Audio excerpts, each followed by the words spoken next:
Hey everyone, and welcome to the Connected Yoga Teacher Live show. I want to give a huge shout out to our sponsor, Offering Tree. And I also want to welcome Dawn to the podcast today. Welcome to the Connected Yoga Teacher podcast, Dawn. It's great to have you here. Hi, thank you so much, Shannon. It's wonderful to be here. I'm excited to share with the group. Me too. How are you doing today? I am doing well. I'm excited because this new year's just got this new energy, and I'm just pumped about it. And it's just carrying on each day, and I'm just loving it. How are you doing today? Pretty good. I feel like I've got one foot like diving into this new year and one foot kind of like, oh, remember that Looking slow up all of holiday the mode? sure. I totally get it. I totally get it. That's why I'm excited that we get to talk about balance today. Before we dive right in, I want to give a shout out again to our sponsor, Offering Tree. They are an amazing company. If you haven't heard of Offering Tree yet and you are a yoga teacher, I would check them out. And I also have a discount code for you if you go to offeringtree.com/Shannon. And before we kind of went live here, Dawn, you were saying, I'd like to hear about Offering Tree. I mean, have you heard of them yet? I have not heard of Offering Tree, so I was definitely curious. Actually, when I saw the picture holding it, I was like, "Oh, I wonder what that is," and I didn't go look yet. So I'm gonna use your link now. Well, Offering Tree is a company that has websites for yoga teachers, and they did a lot of work at the end of 2020 to get Zoom integration there, and they have also a membership platform, so you can upload your courses or your classes or an ongoing membership platform. They really work to do that for yoga teachers, and so teachers can put their offerings online really quickly, like in 10 minutes if they don't have a website, or they can integrate it with their existing website so that they can sell their offerings. I love that. That's actually exactly what I was looking for this week, so I will be checking that out today. do, and then tell the team over there that you heard about it and that you were a guest in one of our live podcasts. So I would love to hear from our people who are here live.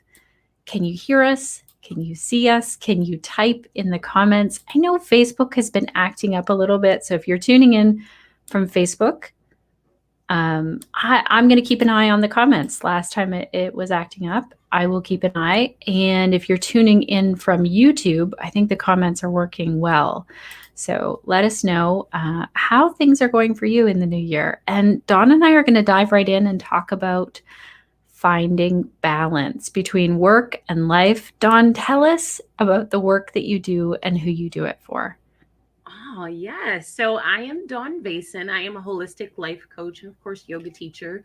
I actually kind of stumbled upon this business, I guess I should say, or this genre, however we want to put it. I kind of stumbled in it about 10 years ago. My husband had a brain aneurysm, and it was all of a sudden our life like drastically changed, and I began to at the same time I actually found out that I had fibromyalgia, and I found out I was pregnant, like all at the same time. And so it Whoa. kind of just hit me like a ton of bricks. I'm like, oh my gosh, I've got to get my life together if I want to live forever. um, so it was that at that point we began to kind of make shifts and changes for our lives. I actually ended up joining It Works Global Multi-Level Marketing Company, which I had lots of fun there. And then I realized I want to do more. So in January of 2020, I launched a life coaching business, and I've just been having so much fun connecting with amazing women, amazing mamas who want more, who want to attract wealth and wellness. And it's just been such a fun ride to just love on them and meet them where they are and give them all the goods that I've got to share. So that's kind of what I do for a living. That's amazing. Well, I saw Laura. Shout out to Laura. Thanks for your post somewhere on Facebook. Someone asked, like, who do you recommend as a life coach? And that's where your name came up in that post. And once I got digging in, I thought, oh, wow, this is some fascinating work that you're doing. And I love that you're also a yoga teacher and you look at, and you've had your personal story with Absolutely. finding that work-life balance. I mean, that's a lot. How many kids do you now have? We have 4 kids. And it's funny, when my husband had the aneurysm, we only had 1, and I actually found out the hour that he was laying on the operating table, I found out I was pregnant with our 2nd child. Oh my goodness. What a lot to take in. It was a lot to take in, and it's so funny because life just teaches us that it's not about what you have, it's about your ability to be resourceful and your ability to overcome the obstacles that you get hit with. And I got hit with a ton at one time, and I realized at that point, it's a holistic thing. My physical body was suffering as a result of fibromyalgia. My mentality was struggling as a result of my husband being in rehab for almost 2 months. Life just kind of got crazy, and it just got to a point where I just had to figure out how to make sense of it all so that I didn't lose my mind or lose my cool. Okay. So you were I love that you're coming from a place of like where you were definitely finding challenges in life and then you've learned along the way and now you're helping other people and I'm so excited that you're here today because a lot of our connected yoga teachers have been asking like how do I balance out my life and my work? And I just want to get your thoughts on that because I've also heard some people say, it's kind of a myth that you can find a balance. So I want to hear what are your thoughts on Well, that? it's so funny that you asked that. I actually was just asked this by a client earlier this week, and they're like, "Do you think it's possible to find balance?" And I agree and I disagree to a lot of, there's a small margin of error there. I do believe we can find balance. However, I do believe that we kind of always need to seek balance, right? And just like tipping a scale, if I'm doing a science experiment and I've got a scale, I have to constantly kind of play with it just a little bit to make sure that it levels out. And then once it levels out, of course, something happens. The wind hits it, and it tips a little bit more.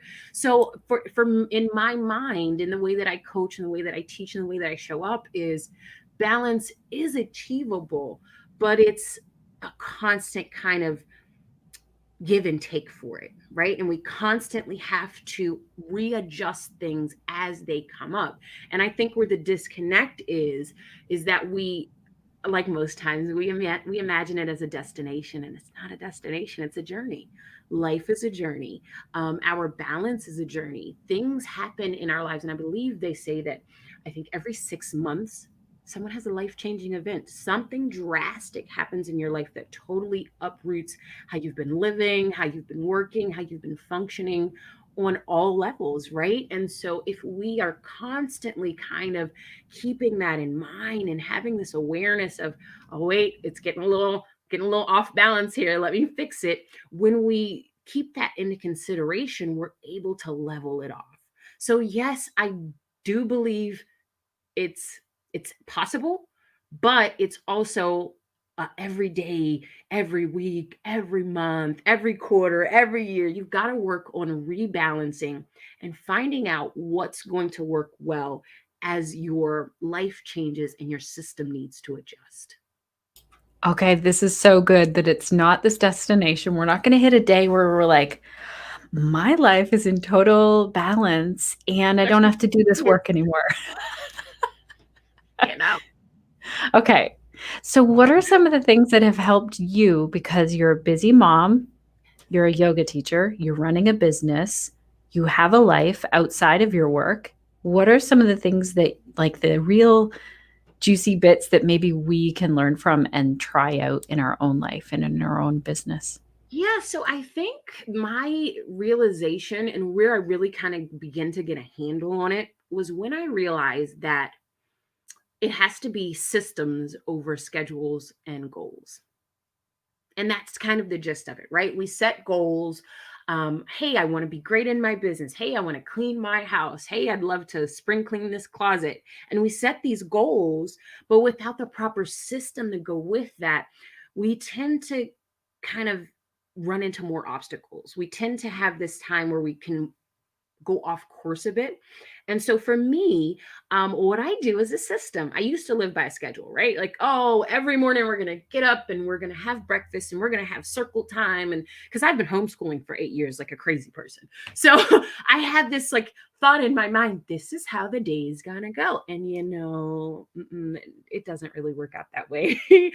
So actually about 5 years ago, I kind of came up with a system that kind of combines time blocking with goal setting and just having this idea of this checklist. And so for me, each week, at the beginning of each week, every Sunday, I sit down and I schedule out my week. I look at Sunday to Sunday and I figure out what's got to go. And the first question that I ask myself is, what can I not move? What's there? What's set in stone? And we're talking doctor's appointments. We're talking this lovely podcast, all of these appointments that you have that are set. You can't change them. You can't do anything else with that time. It's in there. So I put them on there. That's the first thing that I do. The second thing that I do is I find what I call pockets of time. Because the truth of the matter is we always say, oh my gosh, I'm so busy. I'm so busy. I'm so busy. I have so many things to do. But in reality, in a 24-hour period, how much of that time is genuinely devoted to a particular project or task that we need to do? Not all of it. We kind of exaggerate by saying I don't have the time, because really we do. And so what it comes down to is having those pockets of time. I tend to not schedule anything in those pockets of time. So sometimes I'm like, I go through this, am I full enough? Am I working enough? And no, there's appointments in there. My schedule book is full. I've got all of my filled appointments that are already earmarked. And then with the pockets of time, I'm able to, hey, once I get off this call, I've got a pocket of time. What can I do in a pocket of time? Maybe 15 minutes for laundry, maybe 15 minutes to clean the bathroom, maybe 10 minutes to feed the cats. Actually, when I get off of this call, I have to help my third grader write a history report record. And I know it's going to take me about 15 minutes to get him set up. So I'm going to spend 15 minutes to get him set up. And then with the other time in that hour, say I've got 3 tasks that I want to do within the hour, that last 15 minutes I have that I can maybe do something for my business, maybe just have a minute to breathe. And so I work through this kind of day where it's a 15 to 30 minute increment. And I just fit what can be done in that. I think there's a list somewhere that says it's a list of 1-minute tasks. And this is kind of where the idea started. Things that we can do in a minute. I can throw a load of laundry in the washing machine in a minute. I could run bath water for the toddler in a minute. I could take out, the sandwich that I made earlier this morning in a minute. And there's all of these little tasks, and we're really not using our time in the wisest way. The time's there. The time's there. We're not pulling extra hours out. And we always say, oh, I wish there were more than 24 hours. No, we don't. We'd go crazy. We really don't. We deep down, we think that because we feel like we're not having the time, but the truth is, how wisely are we using that time? And so in these particular times, if there's a week there, I have a lot that's going on. Maybe that's a week that I've got to delete Facebook off my phone so I don't get distracted. And there's certain habits that you create. One of my biggest habits that's changed so many things for me is I don't sleep with my phone anywhere near my bed. I don't sleep with it in the room. If I can help it, I'd keep it downstairs on the charger, so that the first thing that I do when I wake up is spend time. And of course, we're yoga teachers, right? We should spend that time in meditation or on the mat or doing some pranayama and bringing on all of the peace that's going to help us get through our day. And that peace is going to keep us in the right frame of mind. It's going to physically keep us motivated and energized and feeling good. And we're going to be in this emotional place like, I've got it. We're going to talk to ourselves with love. And there's so many things that happen from figuring out how to be productive in our day. And this is amazing. What did you say? Sorry, I missed that last piece. We can't figure out how to be productive because we're just looking at the time like, oh my gosh, what do I do with it? We've got to use it. We've got to use it the right way and be strategic about it. This is so good. I want to pull out some of the things, and I also encourage those who are here live to ask questions if you have questions. Put them in the chat because you have this time, and we're grateful that you're here. So some of the things I heard you say was looking at goals and kind of really re-examining that. And I like how we're doing that in terms of just being in this fresh new year. If you're listening in real time, it's 2021, the very start of it, and a lot of the time we can start to put those goals. So instead, you were saying let's look at, what was the wording Systems. that you, Systems over systems. goals. And so I actually talk about this in my book. It's called The Productive Entrepreneur, and we talk about 4 pillars of productivity. And so this idea of having systems over goals, it's okay. Here's what happens, and this is a mental thing, right? I'm sure you've heard the quote: "Our body can take just about anything. It's our minds we've got to wrap around it." Mindset is the first thing. And this is one of the reasons why I like to be a mindset and manifestation coach as well, because it starts with our mindset. And if we can wrap our minds around it, then everything goes smoothly. That mind body connection is so strong that if I stick 2 of my hands out and I pretend one's holding feathers and the other one's holding books, I'm going to feel more weight in the arm that I feel is holding books. That's how strong the mind body connection is. And so what we do is we strategically shift our focus from, oh, I want to have 100 subscribers by the end of the year, right? Great goal. Well, what happens if we're 3 months into it and you haven't had 1 subscriber? You get discouraged. You get really discouraged because you're like, well, dag nabbit, I'm not reaching these goals like I want to. And so what we do is we develop a system to hit the milestones so that we check off those milestones. So maybe we didn't hit the big goal yet, but guess what? I hit this little goal, this little one, and I'm feeling pretty good as I hop from lily pad to lily pad because I'm checking other things off. And so what happens is when we project ourselves to look at the goal, we look at the end of it and we get discouraged because the end is far. Oh my gosh, like I gotta ride this bike all of these miles. It's so far. But when we think about, well, maybe I just got to get to this pit stop. If I just get to the pit stop, if I just get to the checkpoint, then I've got enough oomph to go to the next one. And so that's why I encourage my clients and those that follow me, let's do a system over a goal. Yes, we'll set the goal, but what's the system? How are we going to get there? And more importantly, what are the tasks that we can do to make that we can control that'll make us feel like we're doing something? One of the things that I used to teach when I was really big with It Works was I had a lot of people like, oh, I'd love to sign up 3 customers today. That sounds great as a goal. However, we can't control how other people spend their money. We can't go in and pull their cards out their wallets. Like, we can't do that. What can we control? Well, I can control that I'm going to reach out to 10 people today and say, hey, I got yoga classes. I can't control that 3 people bought it, but I can control that I talked to 10 people. And so we set goals and things that we can control. So when we knock them off, we get pumped for the next level. And that's why it's systems over goals. That system takes you from step to step. So you stay pumped, you stay motivated, and you make it all work out. Oh, this is so good. I love the 2 examples that you used in terms of yoga teachers, growing our email list and getting more students. These are 2 things that I know our teachers have their eye on right now. And you're right. We can't make more people sign up for our classes, but we could put those other, I love how you called them lily pads, in place. So that's part of the system. Can you just clarify for me? Let's say our big goal, and I love how you use the analogy of the biking. That seems really far and it's a long distance. If that big goal is to get like 1,000 new subscribers on our email list, what is the system then that you might suggest to someone? That's a really good question. So, email list, and I think we all kind of know, we've all heard the word funnel, we've all heard about the freebie, we've all heard about the offer.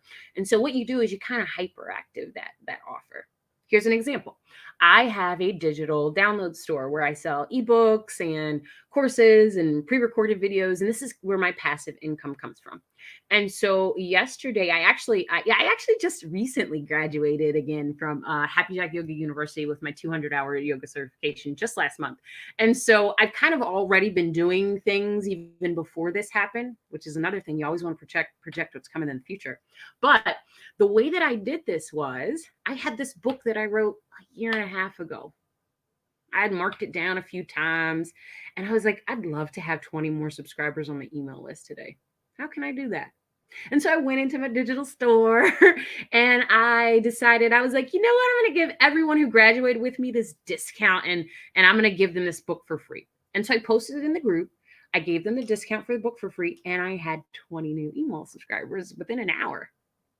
So what we do is we figure out, and it's always about trying to figure out, well, what's going to make this work? What can I do that'll at least put me in that direction? And it's always about going in that direction. And we get so discouraged because we want to be at the end of that. Again, we want to be at the end of that, but we're getting discouraged because there's a path to that. And so the system that we create to do that is, how often am I going to talk about my freebie? I have a freebie that's a breathing exercise. Where can I put this freebie that people who need it are going to see it? And maybe that plan looks more like creating or changing the way that you're advertising it. Maybe you need a new picture to test out. Maybe you need to go to a different group and share what the offer is. And so it's literally about this kind of mind mapping where we're going to go without getting discouraged. And the discouragement comes in when we shoot too far. We're shooting too far. Oh no, I'm gonna give up. It's just too much. So we shoot a little smaller. And the same system works with anything. If you want to grow your Instagram followers, right? You shoot really small and you're going to target exactly. I'm going to teach you guys a little trick here, actually. If you're looking to grow your Instagram, you're going to target the followers. And so that means you show up where the people you want to find you are showing up. That's in the likes and the comments of other big yoga pages, right? That's in the likes and the comments of yoga blogs. That's in the likes and the comments in yoga groups. And so we go where the people are. Again, same system, different goal of growing a YouTube or growing an Instagram or growing an email list, but the system still remains the same. We just got to start a little smaller. And we like to dream big, right? We want to dream big. And yes, you should dream big, but the system is how you shrink it down so it's bite-sized chunks for you. We don't want to bite off too much so we can shoot, because then we're like, oh, I'm burnout. And that's where the balance comes in. Because if we do too much, then we hit burnout, and then we're going to pause, and then our business is on the shelf for 6 months, and we're like, what happened? Exactly. I'm so glad that you're so good at swinging it back around to the main topic, because I wanted to ask you, like, what is the system then? Because I, as a yoga teacher and an entrepreneur, have hit those burnout times. I've talked about it on the podcast lots. I think we can all relate. This year has been a year of a lot of challenges. When you talked about, like, every 6 months we face this big challenge in our life, I was like, we all hit it, at the beginning. So many times this year. Like, I think everyone, like every 3 months we had this major life change, and we're like, what? So then what helps? Oh, sorry. I was just going to say, and before we dive into that, I also want to say that people are also jumping in here and saying, yes, I love it. I love that. And another mama is here and can really relate. And Amanda's here saying, I can't wait to hear all the nuggets of wisdom. What a great topic for today. So tell me, how do we bring these systems into finding balance in our life? So part of it is there, and allow yourself grace to find what works for you. This was my biggest hang up, right? I was like, I want to balance my life, and it's not working the way she said it's supposed to balance. We take all of this, and it's going to be this trial and error period, just same as our practice and showing up on the mat. There's certain poses that you might have stayed away from until you were ready to go into that pose. And the same thing is with setting up the system. So for me in particular, my system is I wake up every morning somewhere between 3:30 and 6, depending on how late I stayed up. That's usually when I wake up. And I have a set morning routine. This is the first part. Create a morning routine. And this morning routine just kind of looks like this repetition of doing the same thing each day. For me, I live by the Miracle Morning Savers. So I spend time silence and in meditation, doing my affirmations. I do affirmations every day because it's definitely how you talk to yourself. I wrote a book on positive self-talk too, because that's the key. You have to talk to yourself like you can handle anything, or otherwise you can't. So that's step one. We'll go back. That's step one. Step two is creating the morning routine that's going to set you up for consistent. Um, it's almost like creating that morning routine gets your brain and your body on the same page of this is what we do. Oh, this is what we do. Same with kids, right? With training our kids, potty training, getting them to eat broccoli. We've got to try out this thing and kind of have to have this repetition to it. So create the morning routine. For me, by the time I finish my morning routine, I'm ready to grab my phone. Remember, I don't sleep with my phone. So I usually grab my phone around 8 or so, and I have a little bit of time before my son has his first class at 9:10 a.m. as he's doing virtual this year. So I get up, I prep him, I get breakfast ready a little bit, and I'm spending time on my phone checking my emails, checking notifications, or anything that's happened overnight. Then, for me, this is exactly how my morning goes. I work until my phone dies. When it dies, that's my cue. I need to shift and do something else. I've worked enough that my phone died because it's a full battery. It charged it all night, right? It's charged all night. I put it, once it dies, it goes on the charger, and then I shift my focus to my kids because I've got kids.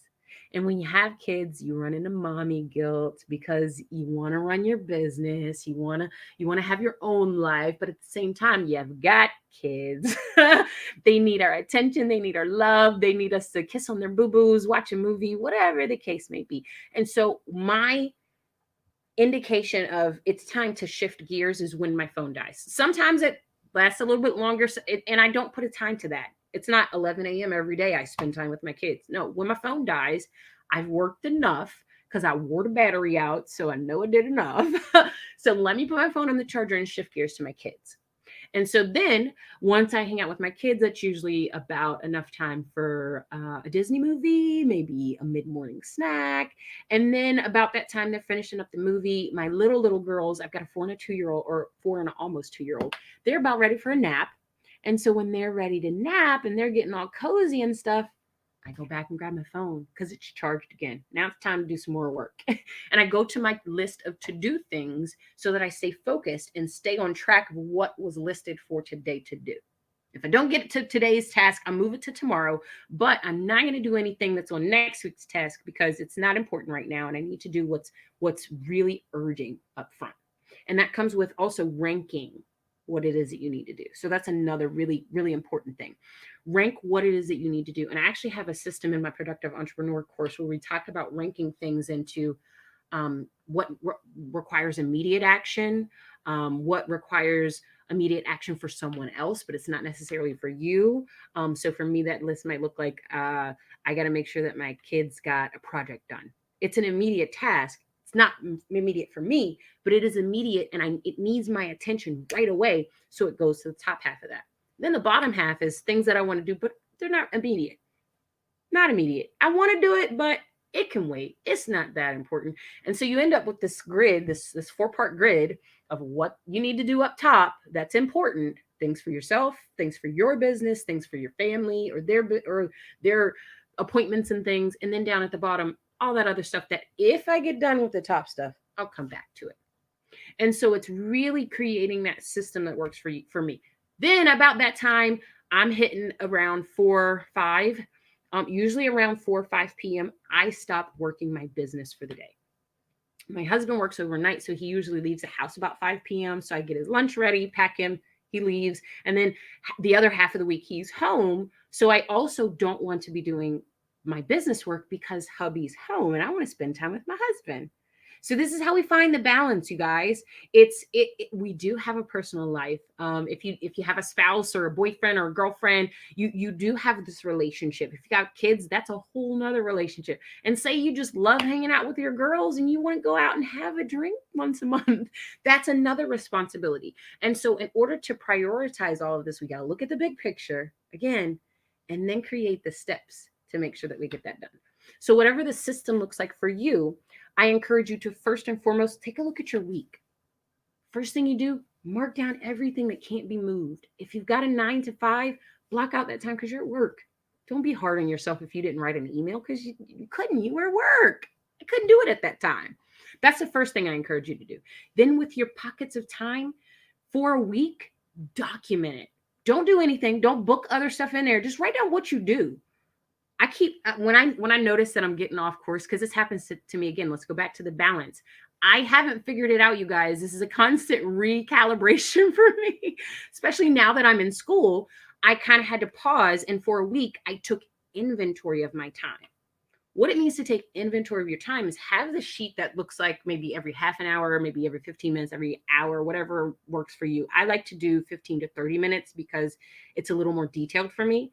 But if I'm sitting here and I get off of this podcast at 1 p.m. and I happen to look up at my watch and, oh, it's 1:20. Well, what did I do for the past 20 minutes? Like, what did I do? I went to the bathroom. I sat and watched Netflix. And when you take inventory of the time that you're using, and you're like, it's just like those subscriptions that we have on our phone. The bank shows us where we're spending $5 here, $8 here. This inventory shows you where you're spending 10 minutes here, 20 minutes here, where it can be eliminated. And then you find more time. And when you find more time, then you're able to strategically use it better. So that is what I suggest that you do for your system. Start with taking inventory of where your time is going. Figure out what a day looks like. Figure out where, oh my gosh, I lost 30 minutes and I don't really know where it went. If you keep track of that, you'll know. And I do it just super easy. I keep a Google Calendar on my phone. And when I need to take inventory, every time I think of it, I look at my phone and I see the last time that I documented what I did. So if I did laundry, I'll put laundry in here. And then I put my phone down and I'm doing other things. And by the time I think of it again, I pick my phone back up and I look at the calendar and I know an hour ago I said I did laundry. Okay, so what did I do for the past hour? This is so good. This inventory, I've done this like time tracking. And when I go to write it down, it's very hard to write down, I scrolled Instagram for 30 minutes. And then you're like, oh, wait. It's like the worst chastising ever. Like, oh my God, okay. And you do it to yourself. And the good thing about it is that doesn't require a coach. It doesn't require a mentor. You can do that yourself. And then you can kick yourself in the pants. Like, I did have more time. I really could have got that email out. I did have more time. I could have worked on my freebie. I did have more time. I could have did a pre-recorded yoga class and sold it. Right. Yeah. So when we think about that, it kind of puts us in a point where we're taking that, and it's that cause and effect thing, right? We move from this things happen to me to I am the reason things happen. And that's how we manifest exactly what we want. That's how we find the time. That's how we manifest the happiness. That's how we attract the new people on our email list or the new followers on Instagram. It is literally about knowing it, making it clear, and working towards it and making it happen in anything that you want. Know it, have some clarity, make those clear steps, take the action and do it, and just believe that it's going to happen. And you can literally manifest anything you want. That's I'm amazing. lucky enough to believe that I can just do everything in the world in a day, and I get so much done. My husband's like, I don't know how you do it. And I'm like, yeah, but it's pretty cool. I like it. We have a couple people here. Amanda McKinney is saying time tracking and taking inventory is a game changer. And Laura, I'm so glad that you're here because I feel like you are the connecting link here. Yes, doing inventory and keeping honest track of where your time is going is so good. Absolutely. And it takes that honesty. And shout out to Laura. We actually just did a mama a balance workshop. I think it was November of last year. We did a balance workshop together, and that's what we talked about, this system of how to do that. And it just makes sense when you're able to figure out, where's my time going? Oh wait, you don't belong over there. Come back over here. Come back. I need to do something else with you so that it makes sense, so that I am working towards my goal. Still that lily pad that we got to jump on. Yeah. One other listener here is saying so much mom guilt. So I want to touch on this because whether it's we're a mom, a parent, or maybe we have some guilt in our business, like, oh, I just scrolled on social media and didn't get anything done, or I didn't hit that goal that I hit. This guilt that we feel, do you have some tips around that? Mindfulness. That's it. You got to be in the moment, because the truth of the matter is, I blew the last hour Oh my God, I blew it. I totally threw it away. I can't go back. I can't hop in a time machine and go back. So there's really no point in spending any of the next few minutes of the next hour worrying about the last hour because I've still got things that I need to do. So give yourself grace. And that comes with loving on yourself and it comes from positive self talk. Like literally affirm who you are each day. Today is going to go exactly the way that it should. Today is going to be great. I'm going to have all that I want. My clients love me. My classes are filled to the brim. I have 100 new people on my email list. And when we affirm all of this, we get rid of some of that guilt because we're human. We're not perfect. You know, I had some technical issues with a class a couple of weeks ago, and my husband had to get on me because for 20 minutes after, I was like, I can't believe it happened. He's like, babe, it wasn't your fault. It was technology. And he's like, and you're still crying about it and you can fix it. Like, just stop crying and do what you need to do to fix it. And I'm like, you're right. And the truth of it is we want to always blame ourselves. We live in, we know where that anxiety and depression's when we dwell on things in the past. Anxiety comes when we fret about things in the future. If we stay in the moment, we don't have to worry about all of that because we're just gonna be like, okay, I can deal with what's in front of me right now, and I'm gonna stay here. And whatever comes up after that, I'll deal with it when it comes. We'll cross that bridge when we get to it. So that's my solution for the mommy guilt. And the same thing happens with guilt when you're business, guilt with, I used to have a lot of guilt with my husband when I first started my home business because I felt like I was always on my phone.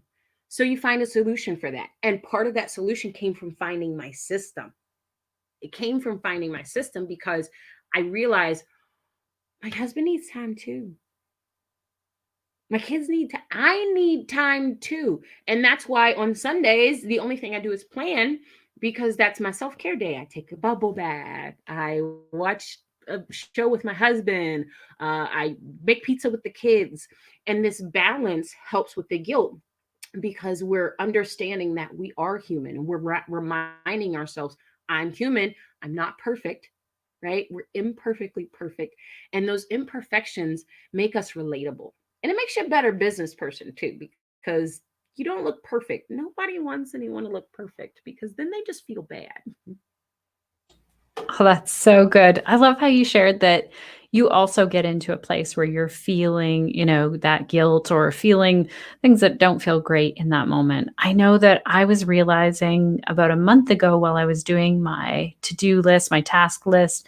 I love planning. I plan on Sundays like you for the whole week, and then I plan the night before for the next day. Yep. Really Same. quick. And I do some journaling in the morning, and that really helps me to keep on track. But what I noticed, what was happening, and Amanda McKinney got to hear part of this, is she called me one day on Voxer. We send little messages back and forth and she said to me, I got so much done today. And in that moment, I realized that the message that I was playing over and over to myself was, I didn't get enough done today. Mm. So instead of really focusing on the things that I got done and being mindful of yes, check that off the list, check that off the list. And also the mindfulness of staying on the list because I might see something else and think, I need to do that right now. Oh, right. That wasn't one of the top priorities today on my list. So I appreciate that mindfulness is really the answer. And especially as a busy mom, I know that if I can just sit and be present in the room with my kids, and my kids are teens and older, so they don't always want the same level of attention that a younger child would want. Their Absolutely. attention needs change. But if I'm just there and really in that moment, it can help to ease that guilt. So thank you for that. That mindfulness. And we often forget because our minds are wired to think in a negative way. It takes more action to shift that to positivity. And so and actually I'll give you guys a freebie later on today. I'll drop the link in the comments. The freebie for my one book, it's self-talk habits, and we talk about the 12 habits that bring up negative self-talk. And one of those is this idea of I'm not doing enough. And if we shift that to, well, I was able to do one thing. right? I've got 12 things on my list to do today. And some of those take an hour to do, some of them take 2 minutes to do. And so I'm really going to beat myself up because I didn't finish all 12 things on here when I actually finished four, and those four took 2 hours to do. No, thank you. I did a great job. Let me just pat myself on the back. And it comes from this self-love, you guys. The way that you talk to yourself changes everything. I tell myself, I'm going to knock off half of the stuff on my to-do list today. I'm going to update my website. It's going to be perfect and purty by the end of the day. And when we affirm these things, it helps us to believe it. And subconsciously, because we believe it, it happens. Whether you think you can or you can't, you're right. And that is with everything in life. If you think you can't handle it, if you think you've got too much going on and you don't have the time management and you're procrastinating, guess what? That's what you're going to do. If you think I can handle this, I can do all things, I can make a whole pizza from scratch and then host 12 yoga videos. And hey, sounds crazy, but when you affirm it, this confidence comes with this power comes with it. And you're like, nah, I'm going to get that done because you told yourself you're going to. And so that plays a part in it as well. It's this idea of being in the moment and loving on yourself. So I would say maybe mindfulness and loving on yourself, self-love, positive self-talk, and being in the moment. That's literally how you can overcome any type of guilt that you feel. This is so good. This is a key takeaway. If we can practice one thing this week, we could practice being mindful. We already know how to do that. We're practicing it all the time as yoga teachers. And then let's try and give ourselves some self-love as we're working through things, and just notice. It's always that, like, notice, be aware, and see what those messages are. Some people caught some things that you were saying here. Imperfection is perfection. I feel like this might be Nick. I don't know. I call that crow syndrome. Oh, look at that shiny object. The best of us. Nick is a fellow crow lover. That's why I wonder if that was her. Practice over perfection. And Amanda saying that word enough, knowing that enough is knowing what enough is can be super powerful, but when we think we haven't done enough, it can really hinder our progress. This is so true. It's that mindset. I love that Amanda said that. Let me just key in for that one moment. I actually, just a personal story. In 2019, I had my last daughter, the fourth baby. And I kind of was not expecting her. So I hit this point where I'm like, I'm not ready to be pregnant. So I dealt with a lot in my pregnancy. And then, of course, postpartum, I dealt with a lot. And I almost kind of like sat in hermit mode for almost a full year. I didn't do anything with my businesses. I kind of showed up here and there. And I kind of beat myself up a lot about that. And it's funny because I had a mentor with It Works, and she gave us all these words on these little keychains. And my word for the year was enough. And I looked at it in two different ways. And at the beginning of the year, I looked at it in one way. And then at the end of the year, I looked at it another way. And it's enough of not feeling like I'm enough. Enough of that. I've had enough of feeling like I'm not worthy, like I'm not capable, like I'm not powerful enough, like my flaws make me less of a person. They make me more of a person. And so that idea of having enough, of not thinking that you're enough, made a major change for me. And again, that word enough, it can be seen so many different ways. We can have a negative connotation with it. Am I doing enough? Or we can make it positive. I am doing enough. Right? Just a simple shift of the words in that. Am I doing enough? I am doing enough. And there's so much power that comes with I am. My name on all social media platforms is I am Dawn Vason. People are like, why do you do that? It's I am Dawn Vason because each time I announce who I am affirming who I am exactly the way that I am, with my crazy, silly self and all my crazy kids and crazy colors and crazy wigs and everything that I do. I'm affirming who I am. And there's a power that comes with owning who you are, flaws and all. So enough of not thinking you're enough. You are enough. Everything that you need is within you. It's just a matter of how resourceful we're going to be. I love this so much that you switched it, because I was completely thinking about, like, I am enough. But this idea of like drawing a line in the sand and being like, okay, that's enough. That is Because really that's the good. difference between cause and effect. When we say, am I enough? Why are we questioning? Am I enough? Well, we need someone else's validation for that. And we do. We think we do, but we don't. I don't need you to tell me that I'm enough. Why question, am I enough? Say, I am enough. The strength that comes with that statement versus the question, and you take power of what it is that you do. So you go from a place of things happen to me to I make things happen. And that includes I make my day work for me. I make this balance happen. I make all of my success. And that's where the shift comes. I love it. What about, because you mentioned the word postpartum and I was like transported back to my postpartum days. A lot of us are homeschooling right now, not by choice. I realize you've been doing it for a long time by choice. I know. And I wouldn't wish it on anyone. Like, that's not fair. Don't force everyone to be crazy. What about those days where we're like, "Oh my gosh, everything just hit the fan today, and this didn't go as planned at all at all?" When we're talking about mindset and we're saying, like, I wanna be careful that we're not tricking ourselves into being like, "Everything's great today," when in fact, it feels like it isn't. We still should trick ourselves into everything's great today. And Yeah? that's where the disconnect is. Yes, we should very well trick ourselves into thinking everything is okay today.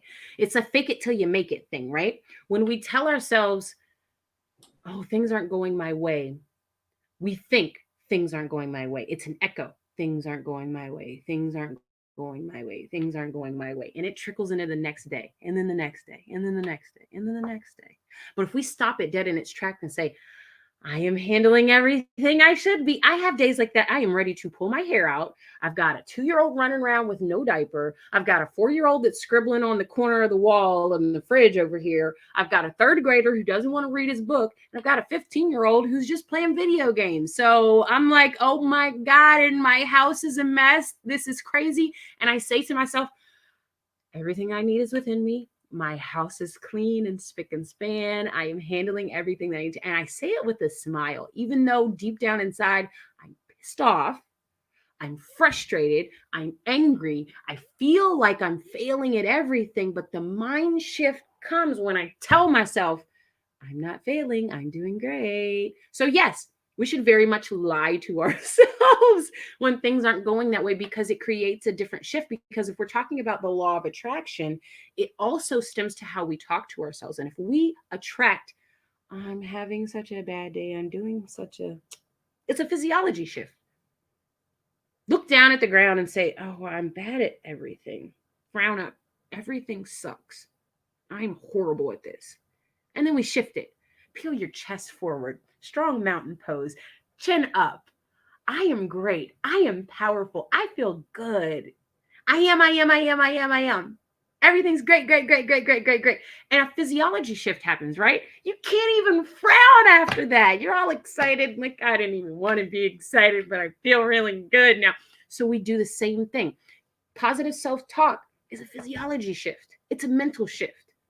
And yes, we should tell ourselves, you're doing great, even though you're probably not doing all that great. Because the truth of the matter is, we're doing as great as we can for the circumstances that we're in. And that's an NLP thing, right? We want to make sure that we tell ourselves we're doing the best that we can with the situation that we have. And I want to remind you guys, especially with COVID, right? We're all struggling.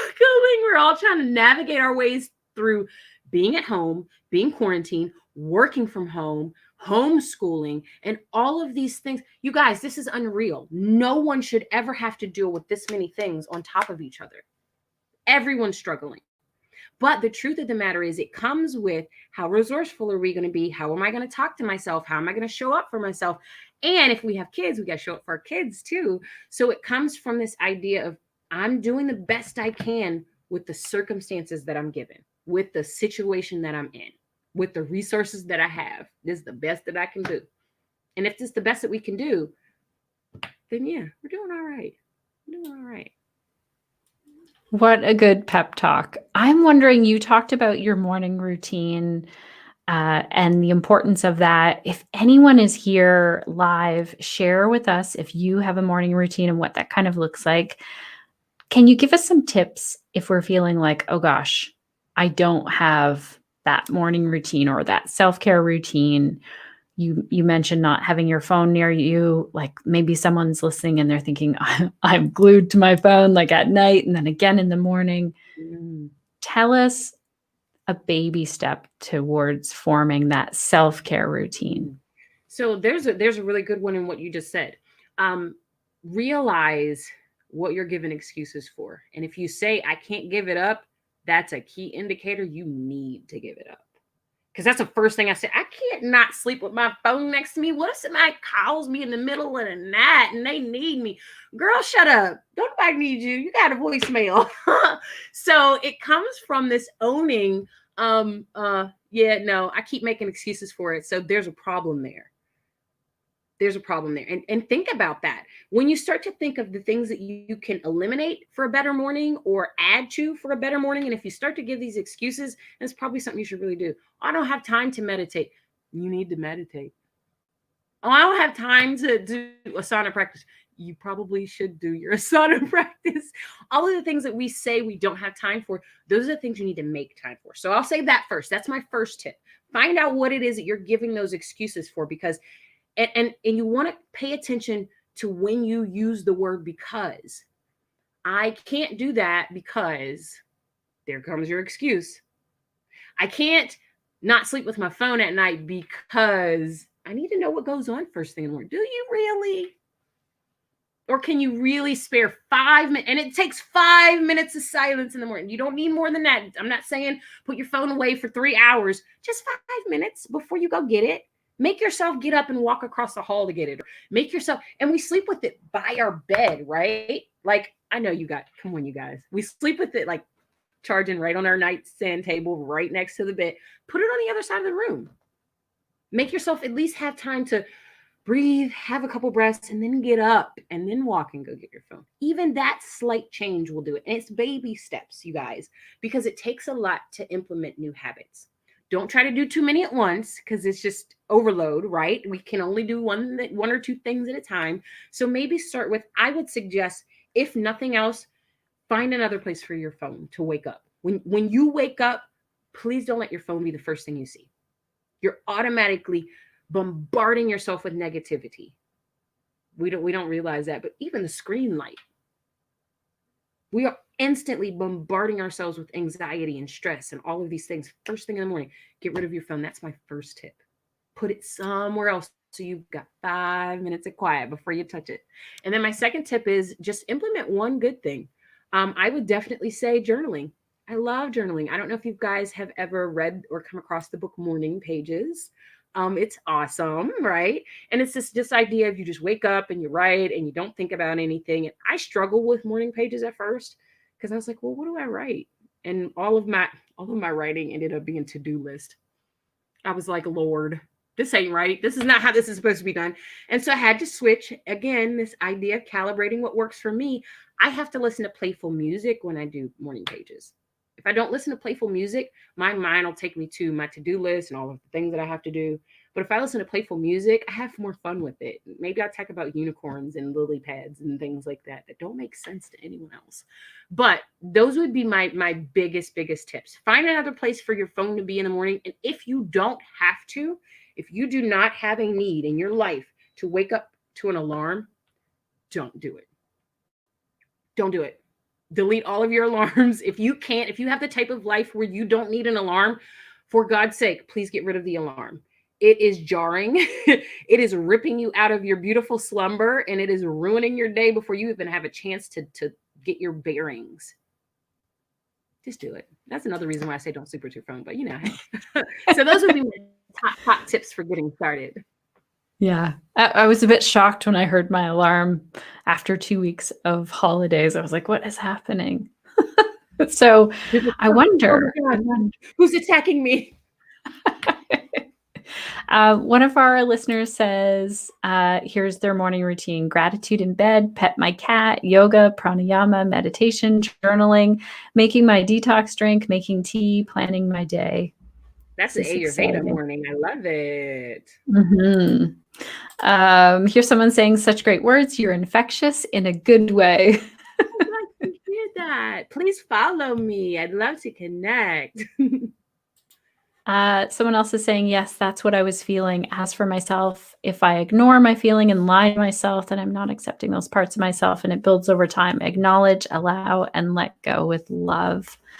Absolutely. I Absolutely. I feel like I'm so curious if our connected yoga teachers that are listening, can think of one thing that they can implement. You've talked about so many great things. I'd love to hear that in the comments, of like, what is that one key takeaway that you might build in and know that it's like a yoga practice, like you build it up over time. Is there anything else that has helped you, Dawn, in creating balance between, yourself, your own connection with yourself, your yoga practice, your business, your kids, your husband, and all of the other parts of your life? Like, what brings you back to balance?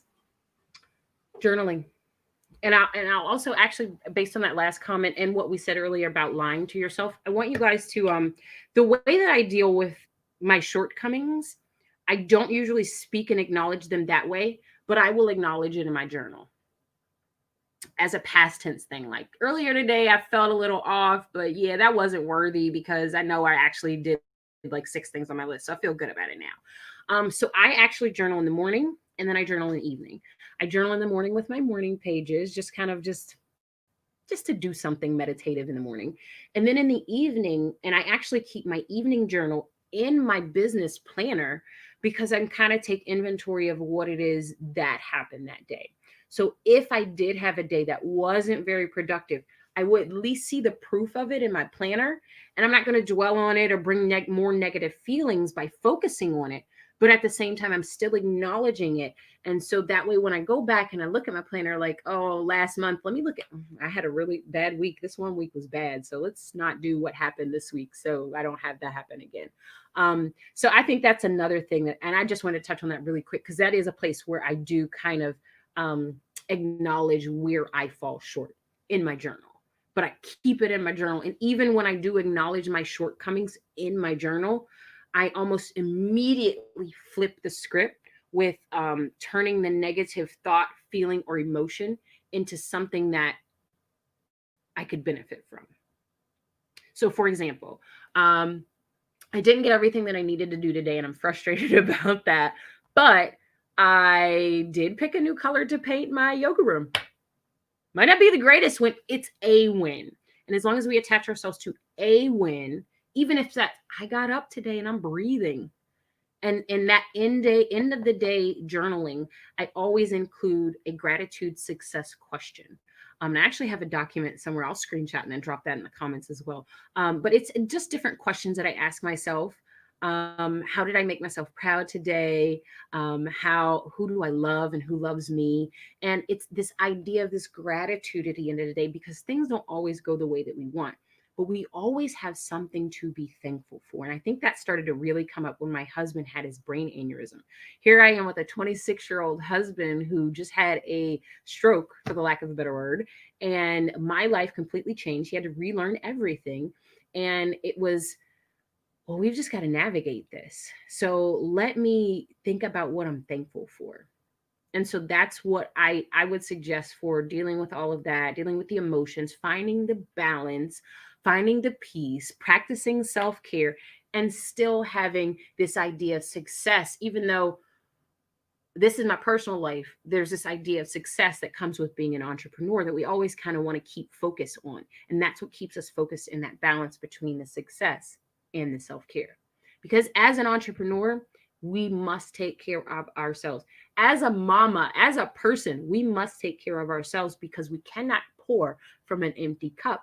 And these are the ways that we fill our cup up and make sure that we are constantly recalibrating to find the balance that otherwise we would not find. That's so good. I'm coming back to work after 2 weeks off from Christmas holidays, and I feel like, you really understand that when you take that break. Maybe it's 2 days off for your weekend, or, a whole some people are taking social media breaks, Yeah. or whatever it is, a break in some way, and that self-care. Someone else is And I saying, hope you're easing yourself back into this week too. Definitely make yeah, sure that you ease yourself. When I take a break like that, usually like my first couple of days back, they look really, really, really light as I kind of work my way back to, because like I took last week off, that last week of the year, and then the beginning of this week. So I didn't have any appointments or anything on my schedule until today. So that I had like Sunday and Monday to just kind of sort my life out. Otherwise, I would have probably pulled my hair out like, this is too much. Why did I do this? I'm crazy. No. that's such a good tip to ease back into it. I know Renee Claire talks about, and she's been on the podcast, she talks about taking, like, if you want a week off, put the next week where you hardly have anything scheduled and you can Yeah, come back in a really exactly. slow way. We get to do this when we run our own business. Um, Someone else is saying, needed to hear this today. Such good points. I got myself the 5-minute journal for Christmas. Now I write a gratitude list daily with affirmations each morning, and the end of the day, acknowledging what went well each day and what might have made the day better. This is so Love good. it. I love the 5-minute journal. It's a cute journal. Someone else is saying, goodbye, phone and alarm. I'm excited to hear how that goes. Yes, I am excited to hear about that one. And Laura's saying, I love that at the end of the day journaling. That's my big takeaway for keeping track of what I do and that I did enough for the day. Thank you so much Yeah, for because sharing Laura that. is such a powerhouse. She does so much, and I'm constantly telling her, like, you do so much. And she's like, no, she does. And this is a way that we remind ourselves, I don't feel like I did all that much, but I kind of did. Oh, that's so good. So that at the end of the day, you're calling your friend, like I said, Amanda Yeah. called me, and being like, I got so much done today. I mean, maybe you're And not it calling a feels friend. good when you do that. Like, it puts you in this great mood, like, I killed the day. Yoo-hoo. Yeah, do that. Have that feeling. Even if you only did 2 things for the day, still have that feeling. That's a good plan. Okay, so how can people work with you? So if you'd like to find me, my website is javywellness.com. And if you go to Javi Wellness, I've got a couple of different things there. So for number one, I do have a wealth and wellness community for women. So if you are a woman, please hop on over to javywellness.com, click community in the menu. It is a free community. We talk all things wealth and wellness. It is an open platform, so feel free to share any business that you have, any events that you have, any goodies that you have. You guys, this may be a great place to grow an email list. Just saying. It's meant to be a community for women to discuss all things wealth and wellness related, because that marriage of wealth and wellness in so many areas of our lives helps us to heal, and that's like my main thing. In addition to that, if you go to javywellness.com, you can also see where I host any events.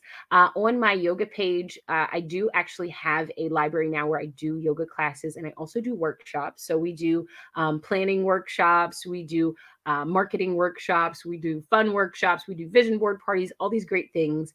And if you are interested in coaching, you can go also find that at javywellness.com in the menu and choose coaching.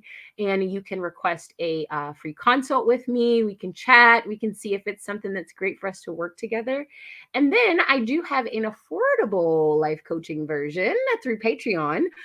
So if you go to javywellness.com/membership, you can actually see all of the tiers that I have there. And I've got all kinds of goodies. Like, I give away free ebooks, we do free classes. We actually just did a drop-in session on Sunday where I just kind of sat for 2 hours and everybody just dropped in and asked a bunch of questions. So all these great goodies come with that. And you can start that for as little as $15 a month. So it's a very affordable kind of group coaching option that we have there. So that's all of the places that you can find me. And then I am on all social media platforms at I am Dawn Vason. So that's Instagram, Twitter. My YouTube is also I am Dawn Vason. And on Facebook, you can usually find me on my Javi Wellness page, or feel free to follow me or friend request me. I don't know if I can add very many more friends, but please follow me. I'd love to have you there in the comments. That's just fantastic. Thank you so much for sharing all of this today. I feel like sometimes we have guests who are like the cheerleaders that if you are having a rough day or you're feeling kind of stuck in your business, that's the episode to go back and listen to. And I feel like this is going to be one of those that if you did grab your phone in the morning, this might be something that you would play just to get you motivated to get started on the day. It was I'm so much fun excited. hanging out.